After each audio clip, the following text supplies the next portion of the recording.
ઘણા બધા પેરેન્ટ્સની એવી કમ્પ્લેન હોય છે કે મારું બાળક જરૂરી છે એટલો ખોરાક લેતું નથી. એનું એક કારણ એના સડી ગયેલા દૂધિયા દાંત પણ હોઈ શકે છે. દૂધિયા દાંતમાં સડાના હિસાબે બાળકોની વ્યવસ્થિત ચાવી શકતા નથી, જેથી એની ફૂડ ઇન્ટેક ધીમે ધીમે ઓછી થતી જાય છે.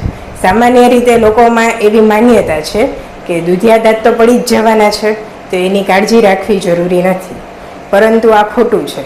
દૂધિયા દાંતની સંભાળ એટલી જ જરૂરી છે જેટલી કાયમી દાંતની સંભાળ જરૂરી છે.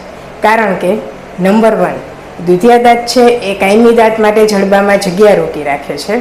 નંબર 2, દૂધિયા દાંત કોઈ પણ કારણસર વહેલા પડી જાય અથવા તો પડાવવા પડે છે તો પણ કાયમી દાંત તો એના સમયે જ આવે છે, જેથી બાળકની ચાવવાની ક્ષમતામાં ઘટાડો થાય છે.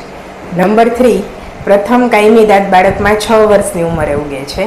જો એમાં સડો લાગે અને ભૂલથી એને દૂધિયા દાંત સમજીને એની સારવારમાં બેદરકારી રાખવામાં આવે તો બાળકને કાયમી માટે એક દાંતનું નુકસાન થઈ શકે છે. નંબર 4, દૂધિયા દાંત વહેલા પડી જવાના હિસાબે બાળકના ચહેરાની સુંદરતામાં ઘટાડો થાય છે.